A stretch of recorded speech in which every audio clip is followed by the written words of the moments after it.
E aí, meu oitavo ano A e B do Colégio Alfa, tudo bem com vocês? Mais uma semana, gente, aí disponibilizando uma aulinha para vocês. Aulinha essa de resolução de exercício.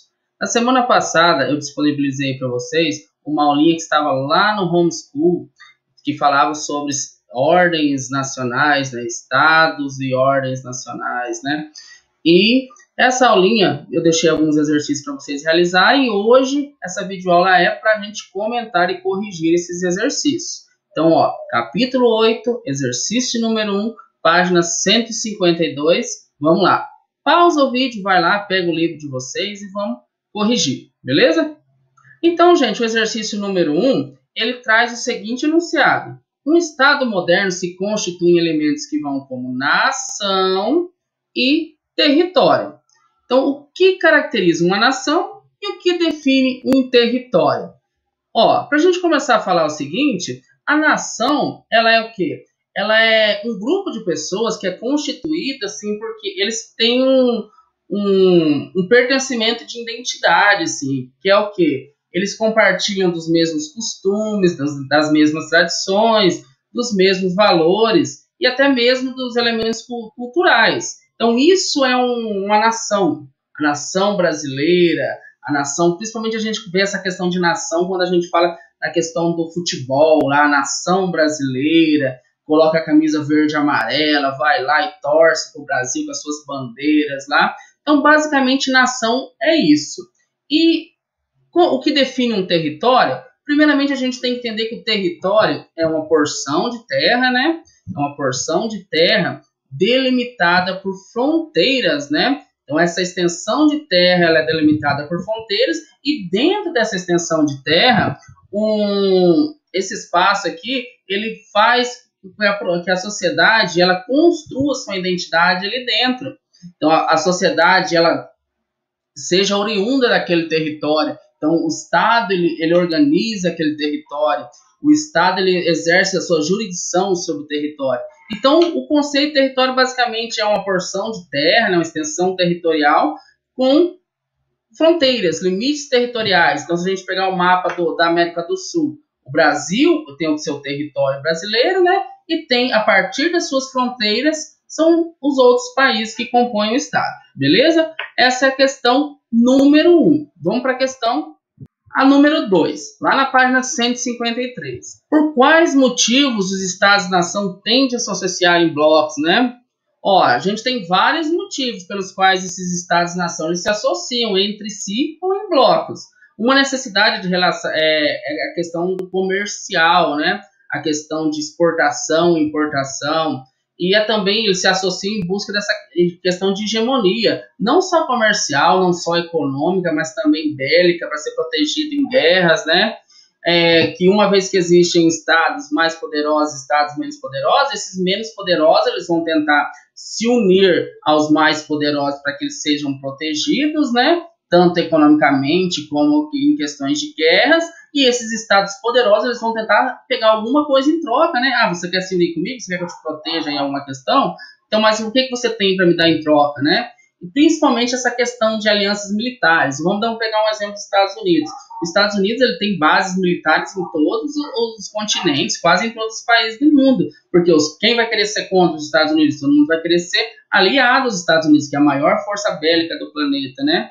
Então, basicamente, esses países eles se unem em bloco justamente por causa disso, né? por causa dessa questão de hegemonia, essa questão de trocas comerciais, né? Então, esse é o principal motivo que eles se unem em blocos. Continuando aqui, a questão número 3, ó, explique por que a Alemanha demorou para fazer parte das potências europeias na ordem mundial do imperialismo e de que maneira ela conseguiu resolver suas limitações territoriais no fim do século XIX. Então vamos analisar. A Alemanha ela demorou para fazer parte dessas potências europeias porque ela se aliou, ela teve esse processo de unificação tardio, ele demorou. Então ela não participou dessa tomada das colônias da América Latina e da Ásia, porque essa unificação ocorreu em 1970. E a Alemanha ela começou a demandar da participação entre as potências e ela acelerou seu processo de industrialização, produzindo armas e criando um grande arsenal, o que levou outros países europeus a evitar confrontá-la. O ápice desse crescimento ocorreu em 1884 e 1885, quando a Alemanha sediou a Conferência de Berlim para que as potências europeias partilhassem o continente africano entre si. Então essa é a respostinha da questão número 3. Vamos para a próxima. Vamos agora para a questão invertida, né? Que traz o seguinte, a afirmação a seguir representa uma resposta para uma pergunta que deverá ser elaborada por você, com base no assunto estudado nesse capítulo. Qual que é a resposta, no caso? A contradição existente nesse período é que ele garantiu décadas de convivência relativamente pacífica entre os Estados-nação europeus por meio de ampliação de seus arsenais e armas, né? Então, o que vocês podem colocar de pergunta? Aqui nós estamos referindo àquele tempo da paz armada, né? O que foi a paz armada? Vocês leram lá, vocês viram o que foi a paz armada? Foi aquele tempo onde as principais potências elas ficavam ali quietinhas, confeccionando, produzindo armas, produzindo arsenal de guerra, criando seus exércitos, mas bem ali que ninguém percebesse que eles estavam se municiando para caso surgisse alguma guerra. Ninguém começou a guerra, ninguém começou a tentar invadir a outra questão, tomar o território do outro. Mas essa paz armada foi referente a isso aí. As grandes potências eles ficaram se municiando sua força bélica quietinha ali, porque se acaso explodisse, ecloasse alguma guerra, eles estariam prontos. Mas o que a gente pode colocar aqui nessa questão? Que questão a gente pode colocar aqui? A gente pode colocar o quê? Qual a contradição existente no período conhecido como paz armada, né? Então, o que é isso? Essa paz armada, essa guerra que foi as potências produzindo seu poder bélico ali, quietinho ali, para que ninguém sabesse que eles estavam ali se municiando, e se acaso ecloasse uma grande guerra ali, surgisse uma grande guerra, eles estariam preparados. Então, alguma das opções vocês podem colocar assim, qual é a contradição existente no período conhecido como paz armada, né? Beleza? Vamos para a próxima? Questão número 1, lá na página 159. Não apenas a ameaça do confronto nuclear, mas a realidade do conflito militar formam uma parte básica do lado sombrio da modernidade no século atual. O século XX é o século da guerra, com um número de conflitos militares sérios, envolvendo perdas substanciais de vidas consideravelmente mais alto do que em qualquer um dos séculos precedentes.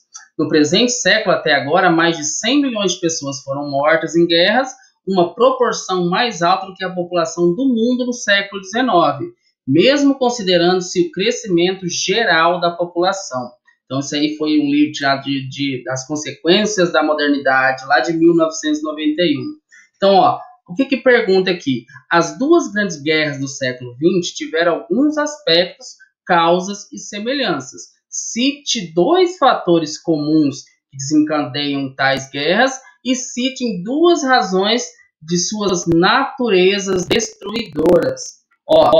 Entre os fatores comuns por disputa de territórios, principalmente a relação e obtenção de matérias-primas, o acirramento de questões comerciais entre as potências europeias, a extensão territorial abrangida pelas 2 grandes guerras e o número de pessoas diretamente envolvidas, além do avanço tecnológico bélico revelado nos equipamentos usados durante essa guerra, são razões de sua natureza destruidoras. Então, isso aí são razões que participaram, que contribuíram para a questão da destruição dos países, dos locais onde foram ocorridas essas grandes guerras, né?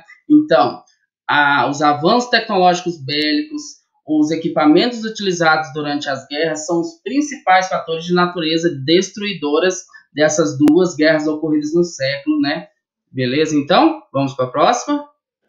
Seguindo aqui a número 2, o mundo que surgiu por detrás das trincheiras da Primeira Guerra Mundial foi modificado em aspectos que alterariam a vida cotidiana de grandes populações e a organização do poder no mundo. Assinale a questão que representa essa mudança. Então, temos a opção A, B, C, D e E. O professor vai falar diretamente da correta, para a gente não perder muito tempo, né? Então, a letra correta é a letra B. Por quê? Porque entre as principais consequências de mudança do cenário político e econômico mundial da Primeira Guerra Mundial estão o enfraquecimento das potências europeias, o crescimento das indústrias e a ascensão política dos Estados Unidos, a crise do modelo liberal, o crescimento dos estados intervencionistas, representados pelos regimes fascistas, e o aumento da participação da mulher no mercado de trabalho. Então, letra B, a ascensão estadunidense com a nova potência mundial, a ascensão do fascismo, maior participação das mulheres no posto de trabalho. Questão, letra correta, alternativa correta, letra B. Vamos para a questão número 3. A questão número 3, gente, ela pede o seguinte: observe o mapa a seguir e responda o que se pede. A partilha da África no fim do século XIX, o mapa ali, né? E ele traz para a gente, deixa eu tirar minha cara daqui, para a gente conseguir ver aqui. Ó, minha cara subindo. Parei aqui. Ó, então o mapa ele traz aqui. O que foi a partilha da África? A partilha da África ela ocorreu lá na Conferência de Berlim. Lembra lá que vocês leram no texto? E foi o quê? As potências europeias que utilizaram que foi essa divisão dos territórios justamente com essas potências europeias. Então, observem no mapa aqui que cada país, cada fatia aqui da África ficou com algum país da Europa, né? Então, o amarelinho aqui, Portugal, a Espanha com mais rosinha ali, Itália, Alemanha, Bélgica, França, deixa eu descer um pouquinho aqui, Inglaterra e países independentes. Então, cada país ali representa no mapa ficou com uma fatia da África. Perceba que a Inglaterra foi um que teve mais fatias, né? Teve com mais territórios africanos ali, seguido pela França, a Inglaterra e França foram os principais, né? Então, voltando ali a questão para a gente ver, o que foi a partilha da África foi o quê? Foi esse fatiamento ocorrido na Conferência de Berlim, aonde os países europeus eles ficaram com territórios africanos desse continente africano, né? Beleza? Então, isso foi a partilha da África. Ó, cite uma consequência política que persiste em vários estados da África decorrente da partilha da África. Ó, cada nação, eles tinham seus costumes, eles tinham sua religião, tinha sua tradição, que tinha suas particularidades. E nessa partilha eles não quiseram nem saber. Eles colocaram pessoas que tinham costumes diferentes, que tinham sua etnia diferente, né? Então eles colocaram junto e não quis saber, não respeitou essa questão de nenhum. Então isso foi um dos principais fatores que contribuíram, uma consequência que trouxe bastante dano para o povo africano, né? Então que foi essa diferença de culturas, de grupos étnicos, grupos que eles tinham, que rivalidade histórica, né? Eles foram deixados ali, naquele mesmo local. E ocorreram muitos conflitos internos ali, e até muita dificuldade deles conseguirem organizar, os europeus conseguiram organizar o trabalho, porque eles tinham muita rivalidade. Então, essa questão aí foi uma das principais consequências políticas, né, ocorridas nessa partilha da África. A questão número 4, gente, pede o seguinte, ó. Analise atentamente os documentos abaixo. Documento 1. Todos sabem que a Terra é um planeta e, portanto, redondo, ou quase. A gente sabe que a Terra não é redonda, ela é um geóide, né? Bolas não têm meio, apenas centro e, nesse caso, qualquer indicação externa é arbitrária e convencional. A representação cartográfica do planeta é uma convenção e corresponde à matriz europeia de compreensão do mundo, o que o mapa também se afirma como um instrumento de formação de cidadania, definindo-se como emblema de uma identidade de nação. Esse é o documento 1. Vamos para o documento 2. Aqui nós temos uma tirinha, né? Onde nós estamos? Aqui, olha. Mas então, a gente está de cabeça para baixo? Poxa vida, acho que de hoje em dia vou me sentir muito mais apegada a este chão. Então, documento 2. Aqui vai a questão. Observando comparativamente o texto e a tirinha de Mafalda, é possível dizer que o modo de se compreender o espaço geográfico tem relação com o tema de identidade das nações. Sobre isso, letra A, cite 2 nações europeias que se expandiram para as outras partes do mundo no século XIX. A gente pode citar as 2 principais, que foram França e Inglaterra. Por que elas foram as principais? Porque elas foram as primeiras a ter a questão da Revolução Industrial. A Inglaterra e a França, a Inglaterra com a Revolução Industrial, a França com a Revolução Francesa, elas foram se modernizando, elas foram esgotando os recursos naturais, elas foram esgotando a mão de obra, eles foram se industrializando, e eles tiveram que buscar a matéria-prima, a mão de obra barata em outros locais. Então, eles foram os principais países que se expandiram ali no século XIX. Letra B. Explique como os mapas do século XIX serviram para os propósitos do imperialismo. Então, como que eles serviram? Basicamente, eles serviram que a Europa era representada no centro do mundo. Então, quando fala assim, gente, isso é uma visão eurocêntrica, porque a Europa ela era vista como o centro do mundo, tudo partia dali. Então, quando o professor estiver explicando alguma coisa, isso é uma visão eurocêntrica, é a partir do quê? A Europa é representada no centro do mundo, que entre outros pressupostos, tem como lógica trazer a superioridade racial europeia e a ideia de levar o progresso, a civilização para as regiões colonizadas da América, da África e da Ásia. Então, a Europa como centro de tudo, basicamente. Por isso que, quando a gente fala assim, é uma visão eurocêntrica. Beleza? A 5 e última, para a gente finalizar essa videoaula de hoje. A natureza distribuiu desigualmente no planeta os depósitos e a abundância de suas matérias-primas, enquanto localizou o gênio inventivo de raças brancas e a ciência da utilização das riquezas naturais nessa extremidade continental que é a Europa. Concentrou os mais vastos depósitos de matéria-primas nas Áfricas, Ásias tropicais, Oceanias equatoriais, para onde as necessidades de viver e de criar lançariam ao elan dos países civilizados. Essas imensas extensões incultas de onde poderiam ser tiradas tantas riquezas deveriam ser deixadas virgens, abandonadas à ignorância ou à incapacidade. A humanidade total deve poder usufruir da riqueza total espalhada pelo planeta. Essa riqueza é o tesouro comum da humanidade. Esse livro foi tirado lá do Paris, Natan, de 1931, né? Então vamos continuar aqui. Vamos ver o que está pedindo a partir desse texto. O texto acima é um documento que se refere ao imperialismo, também conhecido como colonialismo contemporâneo, marcado pelo processo de expansão das potências industrializadas. A partir dele e de seus conhecimentos sobre o imperialismo, marca a alternativa correta. Então, o que está pedindo aqui?